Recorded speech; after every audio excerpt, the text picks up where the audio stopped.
متحدہ قومی موومنٹ بہادر آباد کا اعلان کیا تھا۔ تو اب اس بہادر آباد متحدہ قومی موومنٹ بہادر آباد پر پوری طرح سے پی ایس پی، جو ماضی کی پی ایس پی تھی، اس کا جو ہے قبضہ نظر آتا ہے، اور فاروق ستار سمیت جو ہیں وہ یہ 3 ایسی شخصیت ہیں جو بہادر آباد میں اس وقت کنٹرول کیے ہوئے، انیس قائم خانی، مصطفیٰ کمال اور فاروق ستار صاحب۔ اس کے علاوہ وہ جو ماضی کی بہادر آباد تھی، متحدہ قومی موومنٹ بہادر آباد، اب وہ ان کے جو لیڈران تھے وہ کہیں نظر نہیں آتے، اور پوری طرح سے جو کارکنان ہیں اور جو لیڈران ہیں وہ سب پی ایس پی کے جو ہے وہ نظر آتے ہیں بہادر آباد پر۔ اور اس طرح سے کہا یہ جا رہا ہے کہ وہ تمام لوگ جو ہیں وہ مایوس ہو کر بیٹھ گئے ہیں، اور وہ کسی بھی صورت میں دوبارہ بہادر آباد کو جوائن کرنے کے لیے تیار نہیں ہے۔ اب بہادر آباد پی ایس پی اور جو مختلف دھڑے تھے مہاجر نام پر جو سیاست کر رہے تھے، ان میں فاروق ستار صاحب بھی تھے، پوری سب کو معلوم ہے کہ کن لوگوں نے ان کو یکجا کیا تھا، اور کون لوگ، کون سی طاقتیں تھیں جنہوں نے اس کو ایک پلیٹ فارم پر یکجا کیا، اور ان سے کہا گیا کہ وہ ایک پلیٹ فارم پہ آ کر یہ تمام مہاجر سیاست کریں۔ اور پھر سب کو یہ بھی معلوم تھا کہ یہ جو چھوٹے چھوٹے دھڑے بنائے گئے ہیں، دھڑے جو بنے ہیں مہاجر نام پر سیاست کرنے والے لوگوں کے، وہ کن لوگوں نے تشکیل دیے تھے، پس پردہ کون لوگ تھے، کہاں سے احکامات آتے تھے، اور وہ کن لوگوں کے کہنے پر جو ہے وہ سیاست کی جا رہی تھی۔ تو اب اس کا سلسلہ ختم نہیں ہوا ہے، اس کا سلسلہ جاری ہے، اور آپ نے دیکھا کہ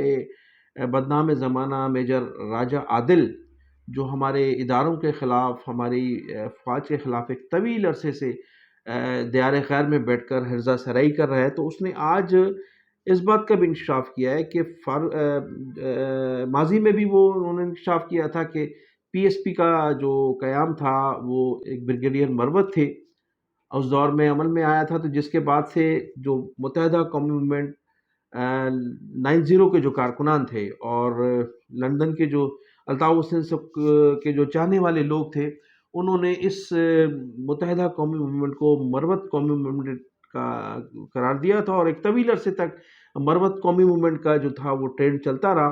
تو کل انہوں نے انکشاف کیا ہے کہ وہ جو متحدہ قومی موومنٹ کے ڈپٹی کنوینر ہیں جناب مصطفیٰ کمال صاحب، ان کو جو ہے ایک بلٹ پروف گاڑی بھی دی جا رہی ہے ان مقتدر حلقوں کی جانب سے جنہوں نے اس بہادر آباد کو منظم کیا ہے، یا جو لوگ ماضی میں پی ایس پی کے قیام میں اپنا مرکزی کردار ادا کرتے رہے۔ اس سے قبل بھی مصطفیٰ کمال صاحب سے جب پی ایس پی کا قیام عمل میں لایا گیا تھا، تو خیابان راحت کا جو بنگلہ تھا اس کے متعلق بھی سوالات کیے جاتے تھے، اور ان کے پاس اس دور میں لینڈ کروزر تھی، سادی لینڈ کروزر تھی، اس کے متعلق بھی عموماً سوالات کیے جاتے تھے، تو وہ کہا فرمایا کرتے تھے کہ یہ ان کی گاڑی بھی دوست کی ہے اور بنگلہ بھی دوست کا ہے۔ لیکن اب وہ تمام باتیں کھل کر سامنے آ گئی کہ وہ ایسے کون سے دوست تھے مصطفیٰ کمال صاحب کے جنہوں نے کروڑوں کی ملکیت جو تھی ان کے نام کی، خیابان راحت کا بنگلہ اور پھر یہ گاڑی، اور اب جو گاڑی انہیں بلوٹ پروف ملنے والی ہے۔ تو یہ تمام باتیں منظر عام پر آ گئی، یہ باتیں ڈھکی چھپی نہیں رہیں، اور اس طرح سے جس طرح سے بہادر آباد میں پی ایس پی کے جو کارکنان ہیں، جو براجمان ہیں، جن لوگوں کی اب وہاں اجارہ داری ہے، اب وہ کن قوتوں کی وجہ سے ہوئی، کون لوگ تھے، کن لوگوں نے ان لوگوں کو منظم کیا، اور پھر اس طرح سے وہ لوگ جو بہادر آباد کے جو تھے، جن لوگوں نے 22 اگست کے بعد بہادر آباد کو رونق بخشی تھی، اب وہ کہاں چلے گئے، اور ان کے کیا اختلافات ہیں، اب یہ باتیں سب ڈھکی چھپی نہیں رہیں، اور یہ سب آہستہ آہستہ مزید خبریں آنا شروع ہو گئی ہیں، اور یہ بھی کہا جا رہا ہے کہ ہمارے مقتدر حلقوں نے انہیں یہ باور کرایا ہے کہ آئندہ انتخابات میں متحدہ قومی موومنٹ بہادر آباد کو وہ تمام مینڈیٹ واپس کر دیا جائے گا جو ان سے چھینا گیا تھا۔ تو یہ خبریں بھی ہیں، اور یہ بھی کہا جا رہا ہے کہ کراچی سے جو ہے وہ جو جس طرح سے 2018 کے انتخابات میں تحریک انصاف کو متحدہ قومی موومنٹ سے جو مینڈیٹ چھین کر دیا گیا تھا وہ واپس مل جائے گا۔ تو یہ بہت سی ابھی خبریں ہیں، اور اس حوالے سے دیکھنا یہ ہے کہ آئندہ کی متحدہ قومی موومنٹ کی کیا حکمت عملی رہتی ہے، اور متحدہ قومی موومنٹ کے جو بانی ہیں الطاف حسین صاحب، وہ ان کی کیا حکمت عملی ہوتی ہے؟ اگر ان کا بائیکاٹ کا سلسلہ جاری رہا تو پھر وہ تمام چیزیں جو پس پردہ ہماری قوتیں ہماری جو نادیدہ قوتیں سوچ رہی ہیں، یا جو جس حوالے سے یہ پلاننگ کی جا رہی ہے، وہ کہیں دھری کی دھری نہ رہ جائیں۔ ناظرین، اب میں ذکر کروں گا ہمارے جو سینئر صحافی ہیں حامد میر اور نسیم زہرا نے جو ان سے انٹرویو کیا چند روز قبل، اور اس انٹرویو میں جس طرح سے حامد میر صاحب نے یہ فرمایا کہ جنرل قمر باجوہ صاحب نے 25 صحافیوں کو بلا کر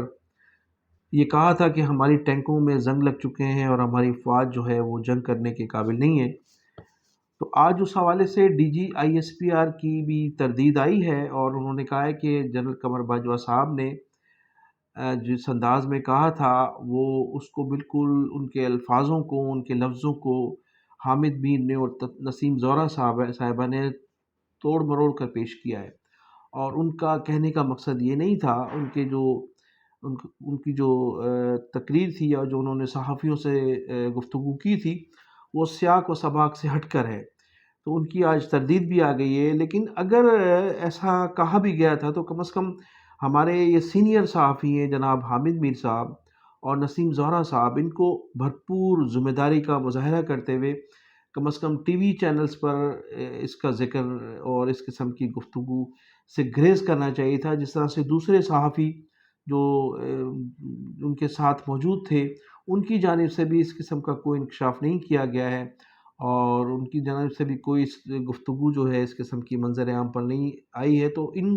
سینئر جو صحافی ہیں، یہ ہمارے سینئر صحافی ہیں، ان کو بھی پوری ذمہ داری کا مظاہرہ کرنا چاہیے تھا، لیکن ایسا نہیں ہوا۔ اس سے قبل حامد میر صاحب جو ہیں وہ بمبئی بم دھماکوں کا ملزم تلاش کرنے کے لیے پنجاب کے کسی گاؤں میں پہنچ گئے تھے، اور اجمل قصاب کو جو ہے انہوں نے پاکستانی ظاہر کرنے کی بھرپور کوشش کی تھی۔ اس کے علاوہ وہ حسینہ واجد سے بھی اپنے والد کا ایوارڈ لینے گئے تھے۔ تو یہ تمام جو ان کا جو طرز عمل ہے، یا ان کی جو صحافت ہے، اس سے تو ایسا محسوس ہوتا ہے کہ وہ بالکل پوری طرح سے ان لوگوں کے لیے کام کر رہے ہیں جو ہمیشہ پاکستان کی مخالف لابی رہی ہے، لیکن ہمارے جو ادارے ہیں وہ ان لوگوں کے خلاف کارروائی کرنے سے نہ جانے کیوں گریزاں ہیں۔ اس قدر جو گفتگو رہی ہے حامد میر صاحب کی اور ان کا جو ماضی کا کردار ہے، اگر وہ دیکھا جائے تو وہ تو الطاف حسین سے بھی کہیں زیادہ گھناؤنا ہے، لیکن الطاف حسین کا تعلق چونکہ کراچی سے ہے، اور وہ حامد میر صاحب بھی یہ خود فرما چکے ہیں کہ ان کا تعلق کراچی سے ہے، اور ان کا ڈومیسائل بھی کراچی سے ہے، اس لیے ان پر جو ہے جو پابندی عائد بھی کی گئی ہے، تو ان پر جرم ثابت کرنا اور ان کو سزا دینا بہت آسان ہے، اور چونکہ ان کا تعلق پنجاب سے ہے اور پھر ایسے علاقے سے ہے، تو ان کو خلاف نہ تو کارروائی کی جا سکے گی، اور نہ ماضی میں کچھ ہوا ہے، اور نہ اب میں سمجھتا ہوں کہ اتنی بڑی جو ہے وہ ہرزہ سرائی کے خلاف، فوج کے خلاف ہرزہ سرائی کرنے کے باوجود بھی میں سمجھتا ہوں کہ انہیں اب بھی جو ہے کسی قسم کی کوئی پنشمنٹ نہیں دی جائے گی۔ تو میں ناظرین انہی الفاظ کے ساتھ اجازت چاہوں گا۔ اپنا خیال رکھیے گا۔ پاکستان زندہ باد۔